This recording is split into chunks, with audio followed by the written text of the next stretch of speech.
Yes, sir. So everyone knows, guys, since last session we have started spectroscopic symbol, है या ना? तो spectroscopic symbol के बारे में हम लोगों ने ये चार्ट बनाया था, I guess, value of L, and then उसके लिए क्या, स्पेक्ट्रोस्कोपिक सिंबल एंड उसका सिग्निफिकेंस। तो पहले तो हमने किसके बारे में, एल वैल्यू जब 0 आती है उस सबशेल के बारे में सोचा। एल वैल्यू 0 आने वाली सबशेल को एस लेटर क्यों असाइन किया गया है, इसका मैंने आप लोगों को रीजन बताया।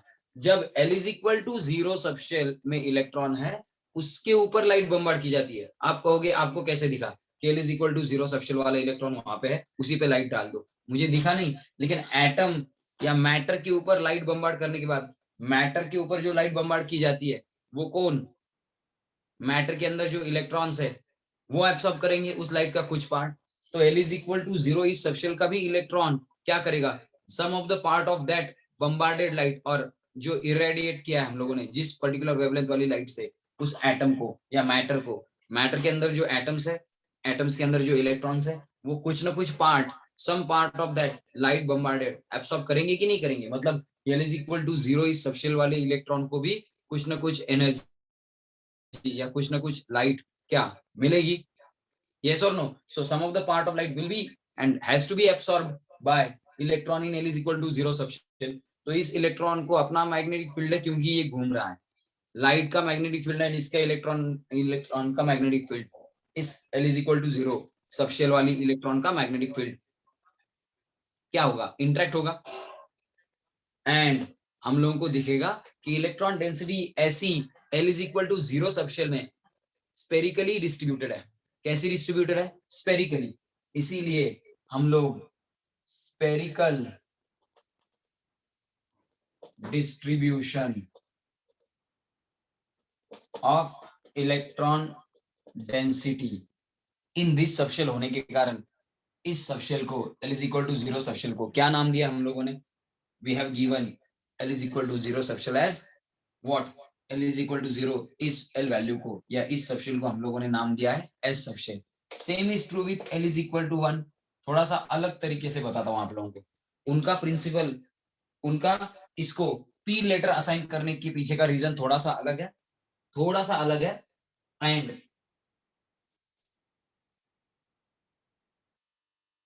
हम लोग थोड़ा सा अलग तरीके से सोचेंगे, हम लोग थोड़ा सा अलग तरीके से सोचेंगे।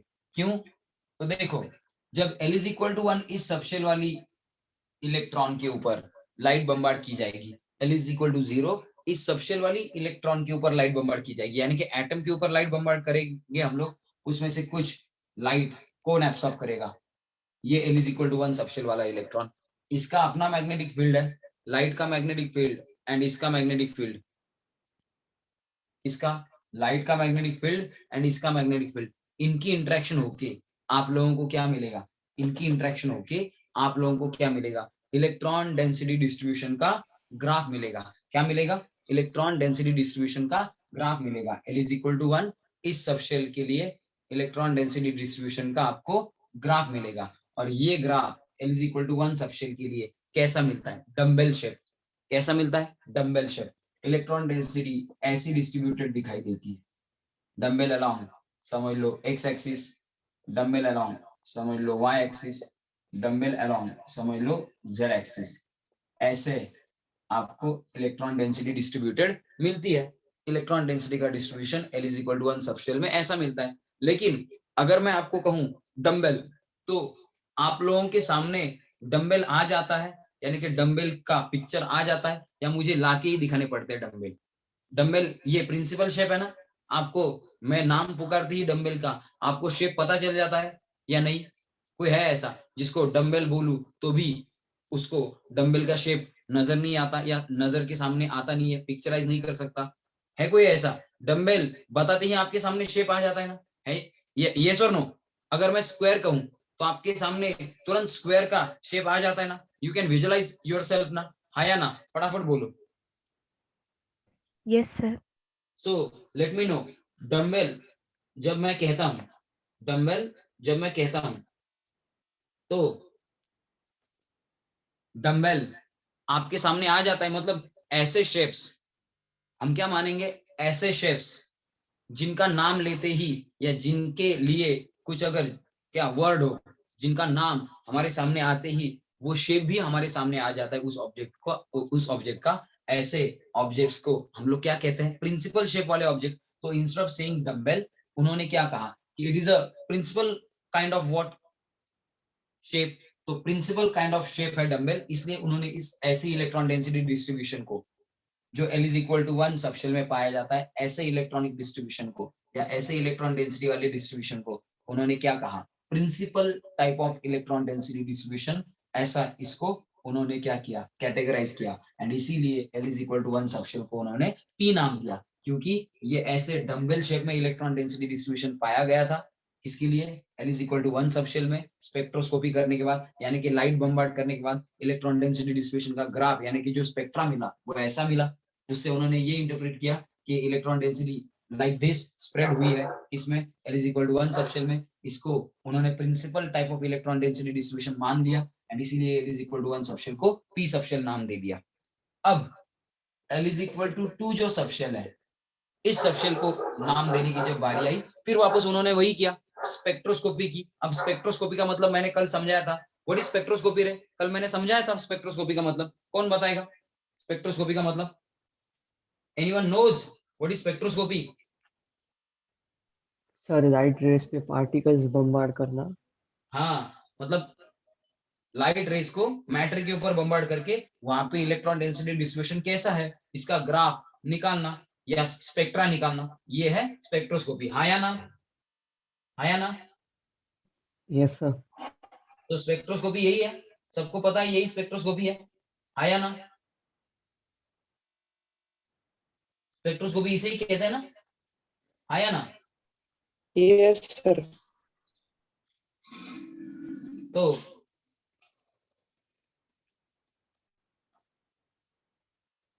स्पेक्ट्रोस्कोपी की क्या कर दिया,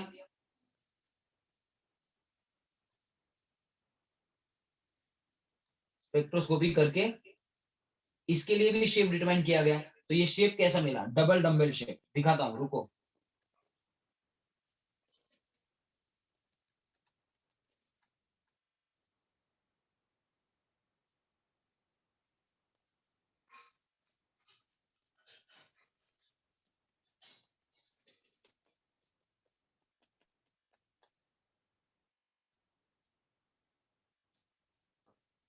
शानवी है क्या रे लेक्चर में? Shanvi is not there, Aditya Dhawale is not there. क्या लोग हैं यार, इंपॉर्टेंट पार्टी मिस कर रहे हैं guys. L is equal to 2 subshell के ऊपर भी यहाँ पे जो इलेक्ट्रॉन है, लाइट उसने भी एब्सॉर्ब की बम्बार्डेड लाइट, इसका अपना मैग्नेटिक फील्ड है, लाइट का मैग्नेटिक फील्ड, इनकी इंटरेक्शन होके हम लोगों को L is equal to 2 subshell के लिए इलेक्ट्रॉन डेंसिटी डिस्ट्रीब्यूशन का ग्राफ मिला। तो वो ग्राफ कैसा मिला, ग्राफ मिला इस तरीके का, इलेक्ट्रॉन डेंसिटी डिस्ट्रीब्यूशन ऐसा हम लोगों को मिल गया। कैसा, लाइक दिस। अब दिखाता हूं फॉर एग्जाम्पल, इस प्लेन में जरा बड़ा दिखाता हूं,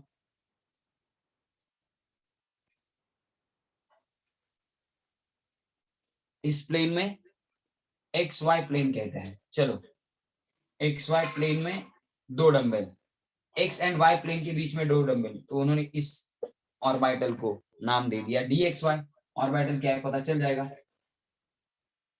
ऐसा भी इलेक्ट्रॉन डेंसिटी डिस्ट्रीब्यूशन मिला जहाँ पे इलेक्ट्रॉन डेंसिटी पूरी की पूरी कहाँ पे, एक्सिस के ऊपर, एक्सिस के ऊपर स्प्रेड है, ऐसा भी मिला। ऐसे डी सबशेल के अंदर ऐसे रीजन को उन्होंने नाम दिया, डी सबशेल के अंदर ऐसा जो 3D रीजन है उसको उन्होंने नाम दिया D X square minus Y square, इसको नाम दिया डी एक्स वाई। तो ऐसे डबल डम्बल टाइप में इलेक्ट्रॉन डेंसिटी का डिस्ट्रीब्यूशन मिला। कैसे मिला इलेक्ट्रॉन डेंसिटी का डिस्ट्रीब्यूशन, डबल डम्बल टाइप में, यानी कि डिफ्यूज डबल डम्बल, या इसको डिफ्यूज मान लिया उन्होंने, डबल डम्बल टाइप का इलेक्ट्रॉन डेंसिटी डिस्ट्रीब्यूशन मिला, इसलिए उन्होंने L is equal to 2 subshell को क्या नाम दे दिया, D. D because of double dumbbell type of electron density distribution या diffuse type of electron density distribution किसके अंदर मिला? L is equal to 2 subshell के अंदर। इसलिए उन्होंने क्या स्पेक्ट्रोस्कोपिक सिंबल असाइन किया, L is equal to 2 subshell को D and L is equal to 3 subshell. इसके अंदर जब क्या इलेक्ट्रॉन डेंसिटी का डिस्ट्रीब्यूशन पाया गया तो वो मतलब क्या, वो ऐसा ही पाया गया डंबल, लेकिन दो दो डंबल नहीं, तीन तीन चार चार डंबल का कॉम्बिनेशन पाया गया। तो उसको नाम देने के लिए उन्होंने क्या कहा कि L is equal to 3 subshell में इलेक्ट्रॉन डेंसिटी डिस्ट्रीब्यूशन कैसा है? फंडामेंटल। कैसा है? फंडामेंटल। क्योंकि उनको उस टाइम लगा कि इससे कुछ अलग इलेक्ट्रॉन डेंसिटी डिस्ट्रीब्यूशन हो नहीं सकता, तो उन्होंने इलेक्ट्रॉन डेंसिटी डिस्ट्रीब्यूशन किसको L is equal to 3 subshell में इलेक्ट्रॉन डेंसिटी डिस्ट्रीब्यूशन को नाम दे दिया फंडामेंटल इलेक्ट्रॉन डेंसिटी डिस्ट्रीब्यूशन। कैसा electron density distribution? Fundamental electron density distribution. And इसीलिए उन्होंने F लेटर असाइन कर दिया या स्पेक्ट्रोस्कोपिक सिंबल F असाइन कर दिया L is equal to 3 के लिए। L is equal to 4 को फिलहाल मतलब अभी ही रिसेंटली ही G लेटर असाइन किया गया है। एंड G लेटर असाइन क्यों किया गया? इसका कॉज अननोन है। मतलब मैंने बहुत सारे बुक्स सर्च किए, अभी क्या करना पड़ेगा, रिसेंट कोई पेपर होगा रिसर्च पेपर कंप्यूटेशनल केमिस्ट्री का, तो वो लेके मुझे पता करना पड़ेगा कि L is equal to 4 subshell को उन्होंने G नाम क्यों दिया है, यानी कि G टाइप ऑफ ऑर्बिटल उन्होंने अभी इन्वेस्टिगेट किए हैं L is equal to 4। लेकिन हमारे पास ऐसा एटम है नहीं इतना बड़ा कि जिसके इलेक्ट्रॉन एकोमोडेट करने के लिए G ऑर्बिटल या G सबशेल की भी जरूरी होती है। जो एलिमेंट्स हमारे पास है 118 तक, एटॉमिक नंबर 118 तक, उनका इलेक्ट्रॉनिक कॉन्फ़िगरेशन लिखने के लिए, उनके इलेक्ट्रॉन एकोमोडेट करने के लिए ज्यादा से ज्यादा पर्टिकुलर फिफ्थ शेल की F सबशेल तक या F ऑर्बिटल तक हमें ऑर्बिटल्स लगते हैं। कहां तक ऑर्बिटल्स लगते हैं? हमें F ऑर्बिटल तक हम लोगों को ऑर्बिटल्स लगते हैं। F से ज्यादा G सबशेल की जरूरी अभी तक हम लोगों को नहीं हुई है। किसकी जरूरी? G सबशेल की जरूरी हमें अभी तक नहीं हुई है महसूस। क्यों? हमारे पास इतना बड़ा एटम है ही नहीं जिसके इलेक्ट्रॉन एकोमोडेट करने के लिए ये सबशेल या ये ऑर्बिटल्स भी कम पड़ जाए। इसलिए हम लोगों ने कभी भी G ऑर्बिटल का यूज करके या G सबशेल का यूज करके इलेक्ट्रॉनिक कॉन्वर्शन नहीं लिखा है, लेकिन उन्होंने इन्वेस्टिगेट करके रखा है कि अगर G सबशेल होगी तो वो इस तरीके की होगी। L is equal to 4 value को उन्होंने G लेटर असाइन करके रखा है। रिसेंटली ही ये रिसर्च है, रिसेंट मतलब 20-25 ईयर्स के पहले। अब तो L is equal to 5 subshell के लिए H लेटर भी असाइन कर दिया है, लेकिन G एंड H लेटर क्यों असाइन किए हैं इसके बारे में इंफॉर्मेशन अभी तक वैलिड इंफॉर्मेशन मेरे पास नहीं है, कुछ पेपर्स ढूंढने पड़ेंगे, लेकिन मैं आपको बता दूंगा कि G subshell L is equal to 4 इस वैल्यू को, यानी कि सबशेल अगर L is equal to 4 हो, एजीमुथल क्वांटम नंबर की value L is equal to 4 हो सबशेल के लिए, तो उस सबशेल को G सबशेल क्यों नाम दिया है? हम लोगों का जो काम है एसपीडीएफ, तो अगर इतने बड़े एटम्स हो जाएंगे कि जिनमें 150 200 इलेक्ट्रॉन है, अगर कभी ऐसा एटम हम लोगों को मिला, इन्वेस्टिगेट हुआ, डिस्कवर हुआ ऐसा एटम जिसमें 200 इलेक्ट्रॉन है, तो उसके इलेक्ट्रॉनिक कॉन्फ़िगरेशन के लिए यानी कि उसके इलेक्ट्रॉन के अरेंजमेंट के लिए जी सबशेल लगने ही वाली, तब पीरियोडिक टेबल का नक्शा भी बदल जाएगा। सोच लो पीरियोडिक टेबल में जी ब्लॉक भी ऐड हो जाएगा। फिलहाल तो हमारा काम एसपीडीएफ से चल जाता है, इसलिए 4 ही ब्लॉक है हमारे पीरियोडिक टेबल में, जी ब्लॉक भी बढ़ सकता है। क्यों? अगर ऐसा एटम हमें मिला फ्यूचर में डिस्कवर हुआ तो जी ब्लॉक भी बढ़ सकता है, लेकिन इन 4 सबशेल से हम लोगों का काम चल जाता है। 118 तक जो एलिमेंट्स है उनके इलेक्ट्रॉनिक कॉन्फ़िगरेशन लिखने के लिए ज्यादा से ज्यादा एफ शेल सबशेल तक या एफ ऑर्बिटल्स तक हम लोगों को यूज करने पड़ते हैं। तो फिलहाल हम लोग जी का यूज नहीं करेंगे। Have you got this? समझ में आ गया? ये समझ में आ गया guys? Have you got this? ये समझ में आ गया सबको? Yes sir. सबको समझा? I am Yes, asking. sir. Yes, sir. सबको समझ में आया? Yes sir. ये सबको समझा? वैभव, सानिका, यस सर। सबको समझ में आया? अगर ये सबको समझ में आया है तो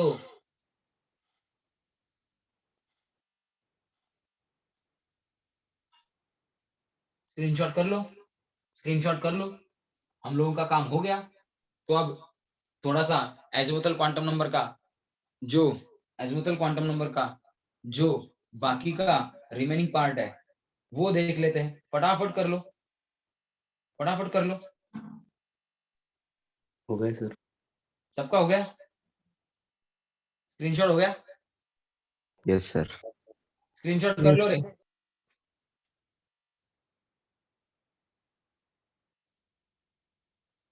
L इज इक्वल टू 2, तो ये शेप्स के नाम पूछ रही हो क्या? इलेक्ट्रॉन डेंसिटी का डिस्ट्रीब्यूशन पूछ रही हो क्या दिशा?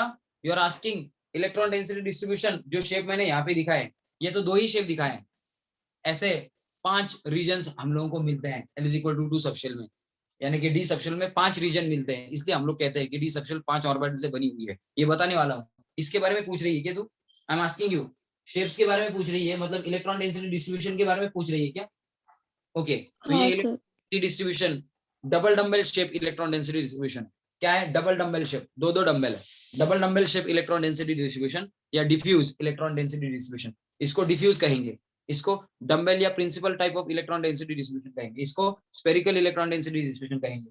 और एफ सबशेल में फंडामेंटल इलेक्ट्रॉन डेंसिटी डिस्ट्रीब्यूशन मिलता है। फॉर एग्जांपल समझ ले कि 3-3 4-4 डंबल का कॉम्बिनेशन तुझे नजर आता है एफ सबशेल के अंदर, जहां पे इलेक्ट्रॉन डेंसिटी हो सकती है।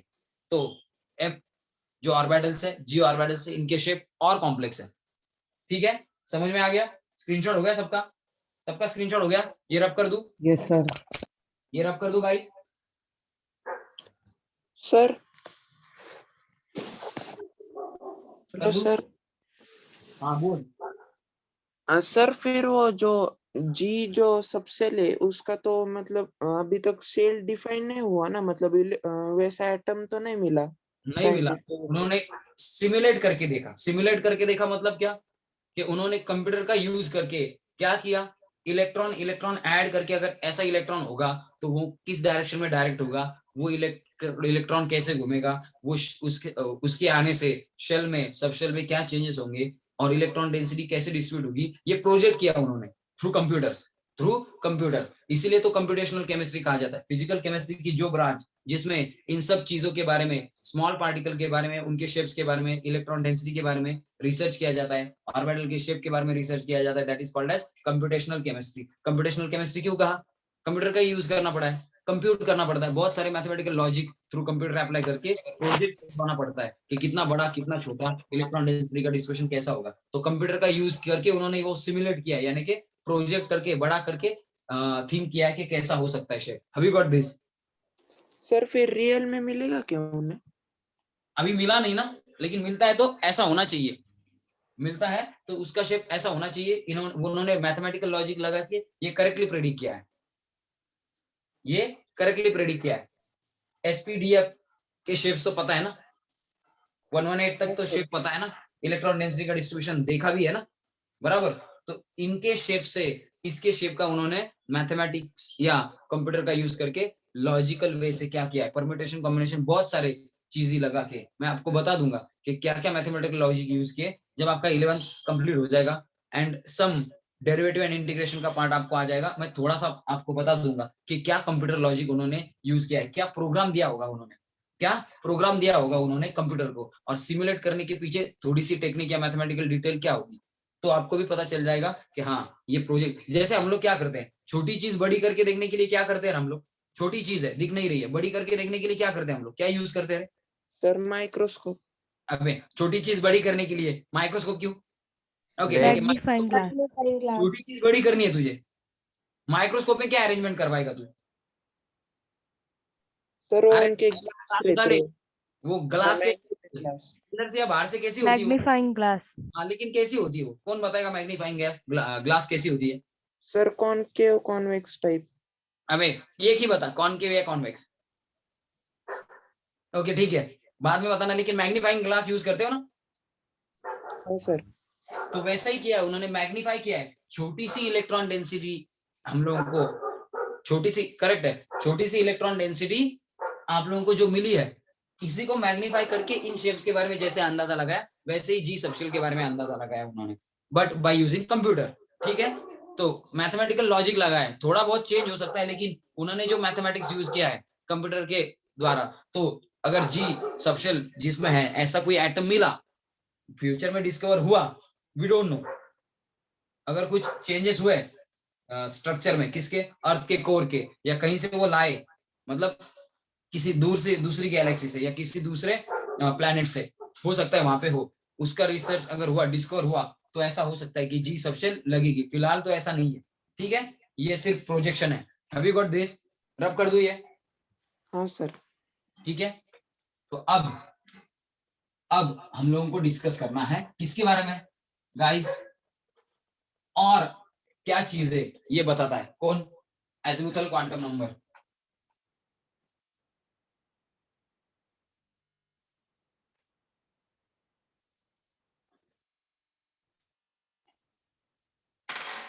और क्या बताता है, और ये हम लोगों को इंफॉर्मेशन किस किस बारे में देता है।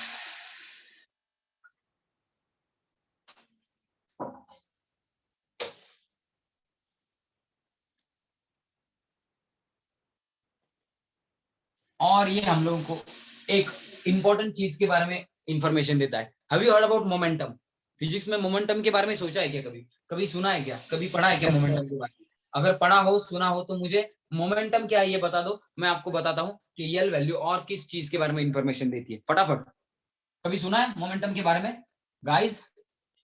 कभी सुना है किसी ने Yes, मोमेंटम sir. के बारे में? तो बताओ मोमेंटम है क्या, मोमेंटम है क्या, कौन बताएगा? Mass into velocity. Okay, mass into velocity, ये तो क्या हो गया, आपका मोमेंटम का डेफिनेशन हो गया। बताएगा कैसे कौन, मतलब वर्ड्स में कैसे बताएगा? वर्ड्स में भी ऐसे ही बताया जाता है मैथमेटिकल वे में। यस दिशा, और इलेबोरेट कर सकते हैं क्या? Motion of moving body, motion of moving body define करने के लिए मोमेंटम ये टर्म यूज की जाती है। Motion of moving body define करने के लिए मोमेंटम ये टर्म यूज की जाती है, लेकिन और अलग टाइप में कुछ बता सकते हो?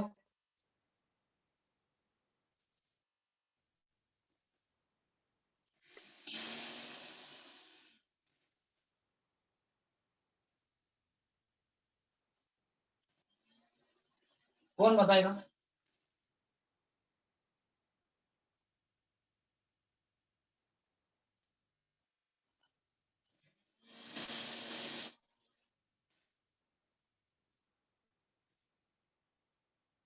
कौन बताएगा? और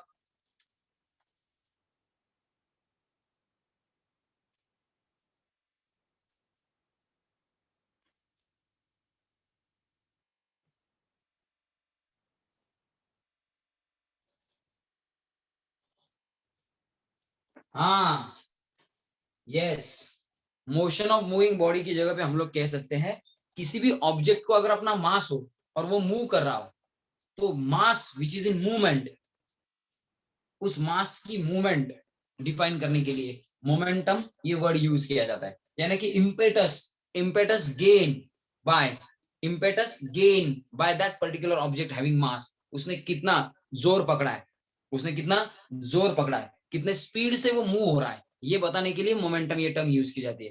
हैव यू गॉट दिस? लेकिन आप लोगों ने जो मोमेंटम पढ़ा है, आप लोगों ने ऐसा मोमेंटम पढ़ा है, देखो इस पर्टिकुलर डायरेक्शन से एक ऑब्जेक्ट ने ट्रैवल करना स्टार्ट कर दिया, वो यहां तक ट्रैवल कर रहा है, तो यहां से जब यहां पहुंचेगा, अगर ये दोनों स्टेडी स्टेट से उसकी, तो इन बिटवीन जब वो मूव कर रहा है पर्टिकुलर ऑब्जेक्ट यहां से यहां तक, उसको क्या होगा? मोमेंटम। लेकिन उसका मास m है, उसकी वेलोसिटी v है, तो मास इनटू वेलोसिटी इतना उसका मोमेंटम यहां से यहां तक जाते वक्त होगा। जैसे जैसे वेलोसिटी चेंज होगी वैसे वैसे उसका मोमेंटम भी चेंज होगा, यस और नो? लेकिन वो स्ट्रेट डायरेक्शन में यानी कि लीनियरली जा रहा है, तो आप मास एंड वेलोसिटी का अगर प्रोडक्ट लोगे तो वो लीनियर मोमेंटम होगा। Have you got this? आया ना, आया ना? Yes, force created by moving body, ये भी करेक्ट है। लेकिन जो मैंने बताया वो करेक्ट है, जो मैंने बताया वो करेक्ट है, हाँ या ना? कि लीनियर मोमेंटम की बात आप लोग कर रहे हो, you are speaking about linear momentum, हाँ या ना? You are speaking about linear momentum, हाँ या ना?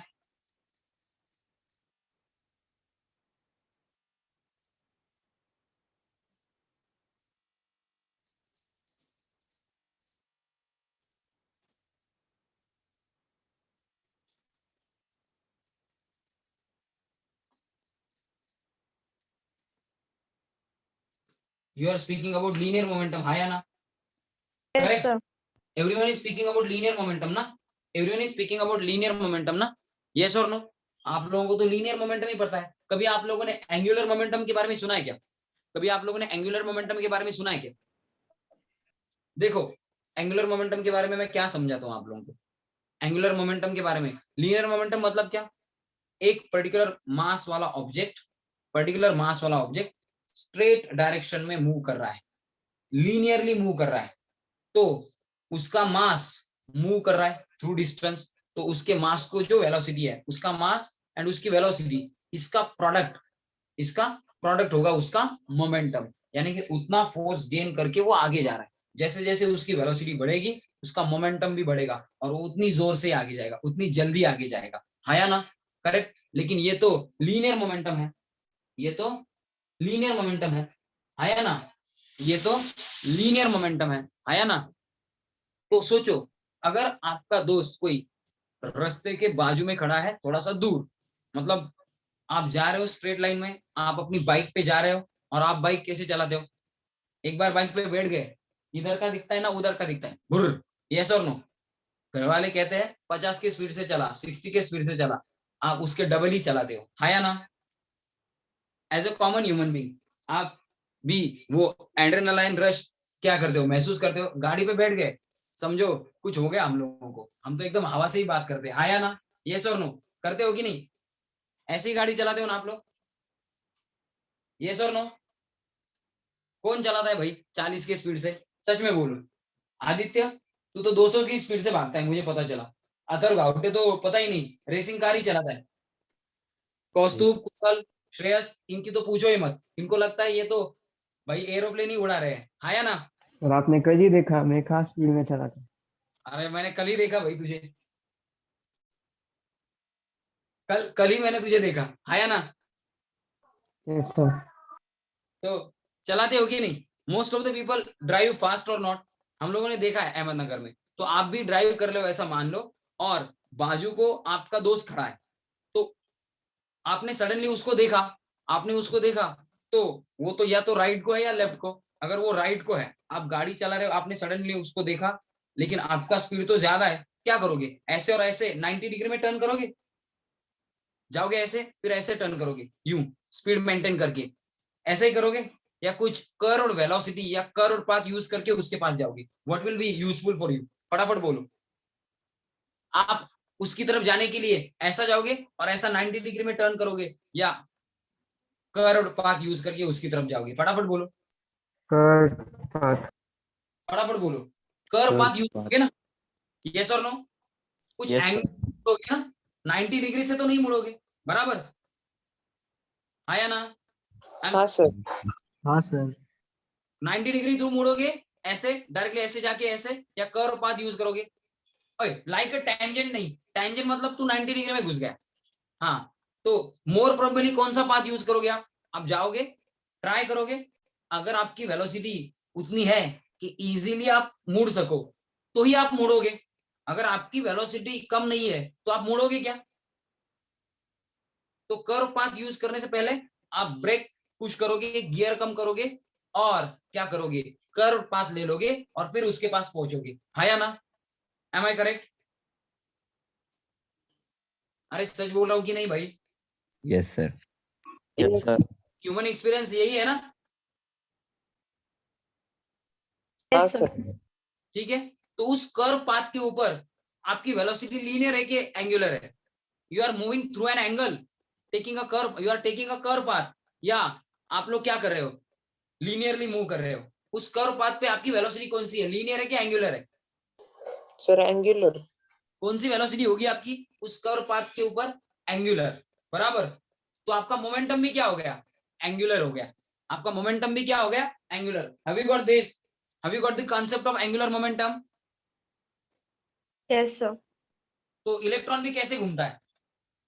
लीनियरली घूमता है या particular angle through circular path में घूमता है? अबाउट न्यूक्लियस कैसे घूमता है electron? Electron has linear velocity और एंगुलर वेलोसिटी, बता दो डायरेक्टली आप। इलेक्ट्रॉन हैज एंगुलर वेलोसिटी और linear velocity? Angular. Angular. Angular, थोड़ा सा मास तो है ना इलेक्ट्रॉन को, है ना? है कि नहीं? थोड़ा सा है लेकिन है ना? Yes sir. तो उसको भी अपना अपना क्या होगा? एंगुलर मोमेंटम होगा कि नहीं होगा? है ना? अरे उसको अपना खुद का क्या होगा? एंगुलर मोमेंटम होगा कि नहीं होगा? होगा सर. हाँ, तो इलेक्ट्रॉन को भी अपना एंगुलर मोमेंटम होता है, like any other object which is moving through angular velocity. कोई ऑब्जेक्ट जो एंगुलर वेलोसिटी के थ्रू मूव कर रहा है, जैसे किसी भी ऑब्जेक्ट जिसको एंगुलर वेलोसिटी के थ्रू मूव करते वक्त क्या होता है?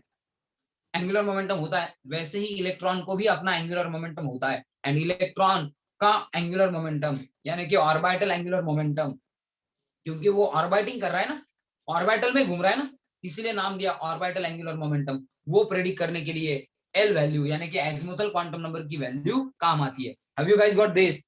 समझ में आ रहा है? Have you guys got this? समझ में आ रहा है कुछ? जो भी मैं बता रहा हूँ समझ में आ रहा है? दिशा, दीक्षा, जेनिफर, गौरव, हर्ष, आदित्य, आदित्य, सानिका, समर, संस्कृति, Yes, sir. वैभवी, कुछ समझ में आ रहा है? Yes, sir. I am asking everyone, समझ में आ रहा है कुछ? Yes sir. ओके, तो अब क्या डिटरमाइन करने की बारी है? क्या डिटरमाइन करने की बारी है? We are going to determine what? Orbital angular momentum of an electron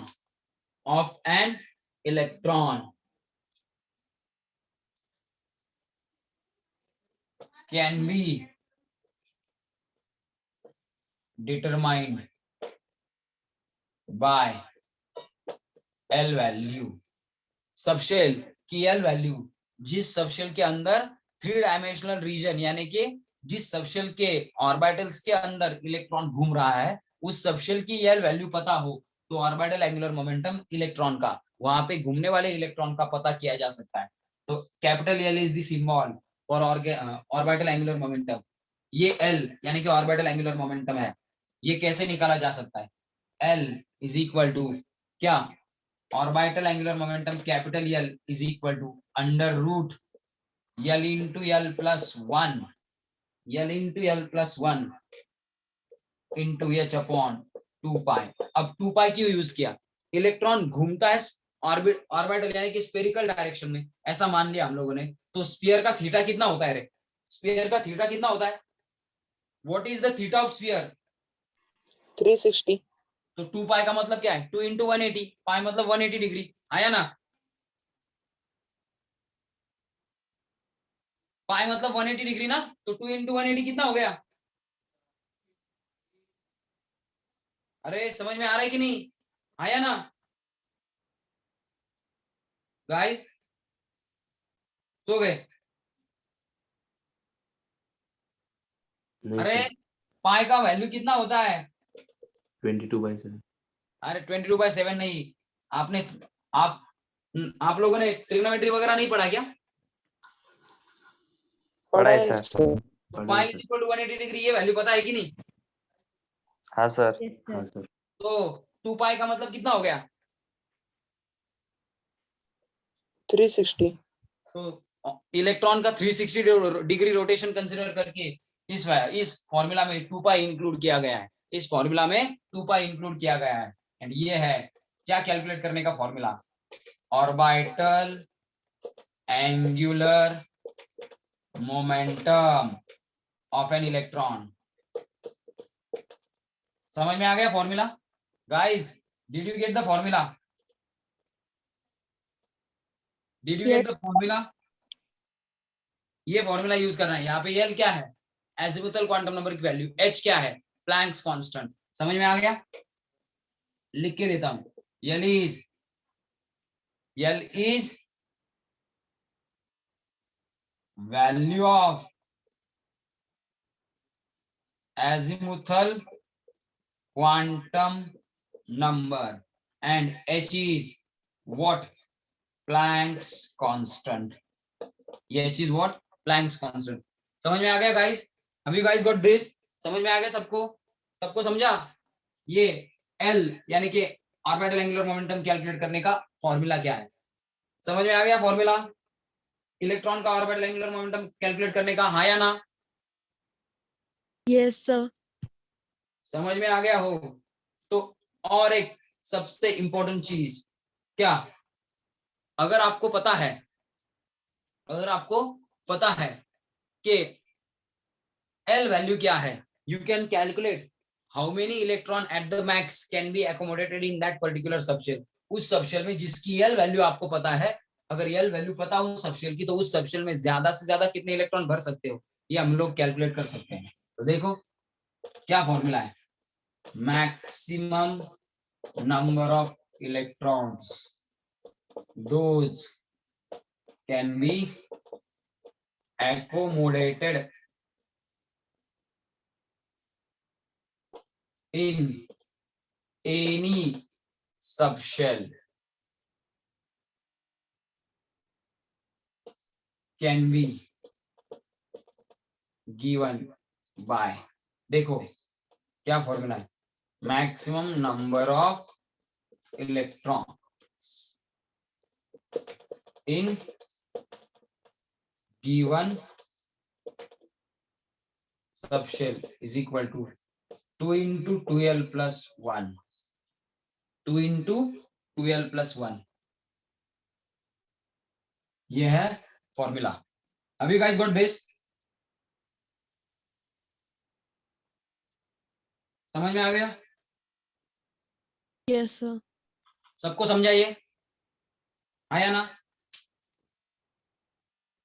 yes sir. सबको समझा? तो अब हम इस फॉर्मूला की क्या लेते हैं, कंफर्मेटरी टेस्ट लेते हैं, या इस फॉर्मूला से हम लोग एस पी डी एफ जो भी सबशेल के नाम हम लोग को पता है, उन सबशेल की मैक्सिमम कैपेसिटी, ज्यादा से ज्यादा उनमें कितने इलेक्ट्रॉन भरे जा सकते हैं, वो निकालते हैं। चलो स्क्रीनशॉट कर लो, चलो स्क्रीनशॉट कर लो, थोड़ा सा पार्ट रह गया है। चलो गाइस स्क्रीनशॉट कर लो, थोड़ा सा पार्ट रह गया है, चलो फटाफट। हो गया सर। स्क्रीनशॉट हो गया फटाफट? सबका हो गया?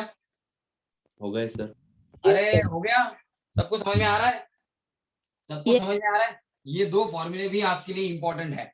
सीटी नीट जेई में इसके एक पार्ट पे क्वेश्चन पूछा जाता है, मतलब जेई में जो क्वेश्चन होता है 5 पर्टिकुलर टॉपिक्स मिला के एक क्वेश्चन पूछा जाता है, जो टॉपिक एक दूसरे से रिलेटेड होते हैं। तो एक ही क्वेश्चन के 4-5 जो पार्ट्स होंगे, उसमें से एक पार्ट इन किसी से रिलेटेड होगा। मतलब जेई में कंप्लीटली 4 मार्क का क्वेश्चन एक ही इस फॉर्मूला पे नहीं पूछा जाएगा, लेकिन सीईटी नीट में डायरेक्टली इन फॉर्मूलास पे क्वेश्चन हो सकते हैं। तो याद रखो कि ये फॉर्मूले जो हो रहे हैं वो आपको काम आने वाले हैं। ये रब कर दूं, ये रब कर दूं। अब देखो एस सबशेल मतलब यल वैल्यू कितनी होती है। अगर किसी ने आपको एस सबशेल कहा, तुरंत आपके सामने यल वैल्यू आनी चाहिए। कौन सी यल वैल्यू के लिए हम लोगों ने यस नाम रखा है? स्पेक्ट्रोस्कोपिक सिंबल यस किस यल वैल्यू के लिए होता है? फटाफट बोलो, बहुत बार हुआ। एस सबशेल यानी कि यस सबशेल यानी कि क्या? फटाफट बोलो गाइस। और S subshell of any shell, किसी भी शेल की, किसी भी शेल की अगर ये सबशेल हो, यल वैल्यू कितनी? अरे एस सबशेल 0 से लेटर हम लोग कब यूज करते हैं? यल वैल्यू 0 हो तो therefore maximum number of electron कितने होंगे? Maximum number of electrons in any yes subshell of किसी भी गिवन शेल कितने होंगे? 2 into 2l plus 1 यानी कि 2 into l की जगह पे 0 plus 1 यानी कि 2 into 0 plus 1 यानी कि 2 इलेक्ट्रॉन्स। सो मैक्सिमम किसी भी यस सबशेल में ज्यादा से ज्यादा कितने इलेक्ट्रॉन आप भर सकते हो? 2। Have you guys got this? समझा सबको? सबको समझा? आया ना? अरे यही फॉर्मूला यूज किया, यल वैल्यू क्या सब्स्टिट्यूट कर दी? यल वैल्यू 0 सब्स्टिट्यूट कर दी। आया ना? समझ में आ गया? I am asking everyone, guys getting me और व्हाट? समझ में आ रहा है कि नहीं? Yes sir.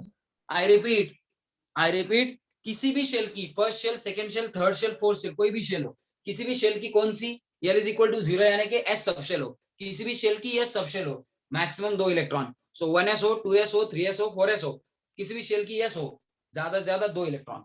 अब पी सबशेल की बात करते हैं। और P subshell of any given shell, L value क्या होती है? P सबशेल यानी कि P लेटर हम लोग कब यूज करते हैं? किस यल वैल्यू के लिए P लेटर यूज किया जाता है? यल वैल्यू कितनी 1 हो तब P लेटर यूज करते हैं ना। इस यल वैल्यू को हम लोगों ने P स्पेक्ट्रोस्कोपिक सिंबल दिया है। क्यों? इस सबशेल के इलेक्ट्रॉन के ऊपर लाइट बम्बार्ड होने से इस सबशेल के इलेक्ट्रॉन के मैग्नेटिक फील्ड एंड लाइट के मैग्नेटिक फील्ड का इंटरेक्शन होने से इस सबशेल के अंदर इलेक्ट्रॉन डेंसिटी का डिस्ट्रीब्यूशन हम लोगों को कैसे मिला है, इस सबशेल के अंदर इलेक्ट्रॉन डेंसिटी का डिस्ट्रीब्यूशन कैसा पाया गया है, प्रिंसिपल टाइप का यानी कि डम्बेल यानी कि प्रिंसिपल टाइप का पाया गया है, इसलिए इस L इज इक्वल टू 1 को P नाम से जाना जाता है। तो L इज इक्वल टू 1 यानी कि P, सो P सबशेल यानी कि आपके डायरेक्ट दिमाग में आना चाहिए कि L वैल्यू 1 है, तो L वैल्यू 1 है तो मैक्सिमम इलेक्ट्रॉन कितने होंगे, maximum number of electrons in any P subshell of given shell कितने होंगे, 2 into 2L plus 1, 2 into L की जगह पे क्या 1 plus 1 यानी कि 2 into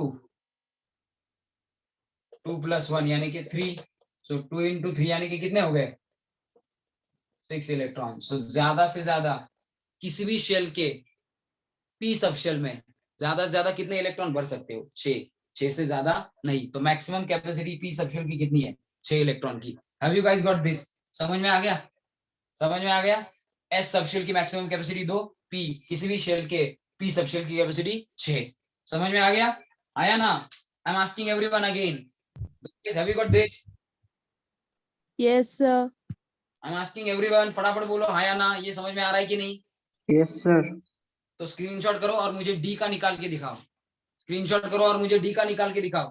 दिशा, अथर, दीक्षा, यस सर। आर्यन, समझ में आ रहा है, आदित्य समझ में आ रहा है, अथर समझ में आ रहा है, यस सर। हर्ष समझ में आ रहा है कुछ, हर्ष, गौरव, स्वस्तिक, Yes, sir. स्वस्तिक, स्वराज कुछ समझ में आ रहा है, श्रेयस कुछ समझ में आ रहा है, शिवतेज, संस्कृति, सानिका, वैभवी, वेदांत कुछ भी नहीं Yes, बोल रहे sir. गाइस। तो तनय, कौस्तुभ, सार्थक कुछ समझा, सार्थक, यस सर।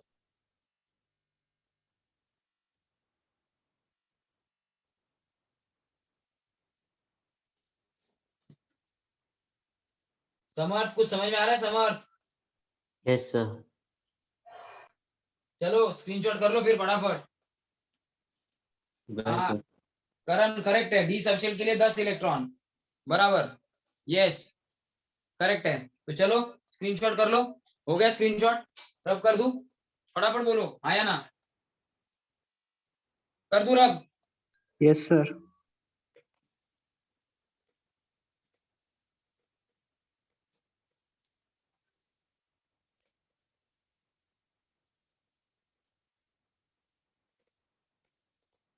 जरा देखो। और D subshell of any given shell, D subshell के लिए यल वैल्यू कितनी होती है 2, यल वैल्यू 2 जिसकी है, ऐसी सबशेल के ऊपर अगर लाइट बम्बार्ड करके एल वैल्यू 2 वाली सबशेल के अंदर इलेक्ट्रॉन डेंसिटी का डिस्ट्रीब्यूशन प्रेडिक्ट किया जाए तो हम लोगों को कैसे मिलता है, it is found to be double dumbbell, इसलिए एल इज इक्वल टू 2 इस सबशेल के लिए स्पेक्ट्रोस्कोपिक सिंबल है डी। तो मैक्सिमम नंबर ऑफ इलेक्ट्रॉन कितने होंगे, maximum number of electrons in D subshell of any shell is equal to 2 into 2L plus 1, कितने आएंगे 2 into L वैल्यू कितनी लेनी पड़ेगी 2 plus 1, तो ब्रैकेट हो गया 5 बराबर, कैसे लिख दूं 4 plus 1 5 यानी कि 10 इलेक्ट्रॉन्स। सो मैक्सिमम किसी भी डी सबशेल में, किसी भी शेल के, जिन जिन शेल के लिए डी सबशेल पॉसिबल है, जिन जिन शेल के लिए डी सबशेल पॉसिबल है, थर्ड शेल एंड ऑनवर्ड्स ही L इज इक्वल टू 2 यानी कि डी सबशेल आती है। तो कितने होते हैं मैक्सिमम इलेक्ट्रॉन्स, कितने होते हैं, करेक्ट है, जो किसी ने मैसेज भेजा maximum number of electrons in F subshell 14, correct है, डी सबशेल 10 करेक्ट है, तो 10 इलेक्ट्रॉन्स किसी भी डी सबशेल में आएंगे। सिमिलरली अगर आप एफ सबशेल के लिए कैलकुलेट करो कितना आएगा, for F subshell of any given shell, L value 3 होती है, तो ये subshell fourth shell and onwards ही पाई जाएगी। तो मैक्सिमम नंबर ऑफ इलेक्ट्रॉन कितने होंगे? Maximum number of electrons in F subshell of any shell is equal to 2 into 2l plus 1, यानी कि 2 into l वैल्यू कितनी? l वैल्यू कितनी? 3 plus 1, यानी कि 2 into 6 plus 1, यानी कि 2 into 7, यानी कि 14 इलेक्ट्रॉन्स। सो मैक्सिमम 14 इलेक्ट्रॉन्स भरे जा सकते हैं किसी भी शेल की एफ सबशेल में। अब यू गाइस गॉट दिस? समझ में आया सबको ये? तो सबशेल्स की कैपेसिटी समझ में आ गई? आया ना? सबशेल्स की कैपेसिटी समझ में आ गई? सबको समझ में आ गई? आया ना? तो अब ये समझ में आया हो, ये समझ में आया हो, तो कल हम लोग सबशेल एंड उसकी एल वैल्यू, इनके कॉम्बिनेशन के लिए नाम ढूंढेंगे। सबशेल की एल वैल्यू एंड वो एल वैल्यू जिस शेल के लिए, यानी कि जिस प्रिंसिपल क्वांटम नंबर के लिए वो एल वैल्यू आ रही है, यानी कि जिस एन यानी कि प्रिंसिपल क्वांटम नंबर के लिए, जिस प्रिंसिपल क्वांटम नंबर के लिए वो एल वैल्यू आ रही है, उन दोनों का कॉम्बिनेशन करके कंप्लीट नोटेशन सबशेल या ऑर्बिटल्स को शो करने के लिए कंप्लीट स्पेक्ट्रोस्कोपिक सिंबल निकालेंगे। तो यहाँ तक समझ में आ गया होगा ऐसा मैं मानता हूँ। Have you guys got this? समझ में आया सबको? आया ना? हाँ So, sir. I think this is enough for today's session. We'll discuss rest of the part based on this L value, यानी कि azimuthal quantum number tomorrow. ठीक है? जिनका एडमिशन नहीं हुआ है वो कर ले। एंड संडे को क्या करें? सैटरडे को मैं शाम का टाइम बोलता हूँ, संडे को मॉर्निंग का टाइम होगा। जिनके कुछ डाउट्स है वो आ सकते हैं, एंड जिनको नोट्स लेके जानी है, जिनको क्या, जिन्होंने अभी तक नोट्स नहीं लिए है मुझसे, जिन्होंने अभी तक मुझसे नोट्स नहीं लिए है, मतलब इन 3 लेसन्स की, वो नोट्स लेने के लिए आ जाए। बाकी अगर इसके हो गए redox, gases state and then period table and chemical bonding, इनके अगर नोट्स हो गए तो मैं बाकियों को भी बुलाऊंगा, लेकिन हो गए तो। लेकिन जिन्होंने अभी तक कोई भी नोट्स या कोई भी मटेरियल मुझसे नहीं लिया है, वो क्लास ऑफिस पे आके सैटरडे को या संडे को मुझसे नोट्स ले जा सकता है, और जिसके डाउट्स हो वो आ सकता है। स्पेसिफिक टाइम में दे दूंगा, उस टाइम में आके जाए। ठीक है? चलो, एंड जितना भी यहाँ तक हम लोगों का पढ़ के हुआ है क्वांटम नंबर, जितना भी होगा सैटरडे तक, उस पे बेस्ड मंडे को टेस्ट होगी। सैटरडे तक जितना हम लोगों का पढ़ा के होगा उस पे बेस्ड क्या मंडे को टेस्ट होगी। तो मंडे की टेस्ट सबको एप्लीकेबल है। व्हाटएवर 27 28 और पीपल्स आर देयर, 2-3 जो एब्सेंट है उनको भी बोल दो कि टेस्ट होगी। ठीक है? चलो, bye guys, bye everyone. Thank you sir. Yes, bye bye everyone, sir. Bye bye bye everyone.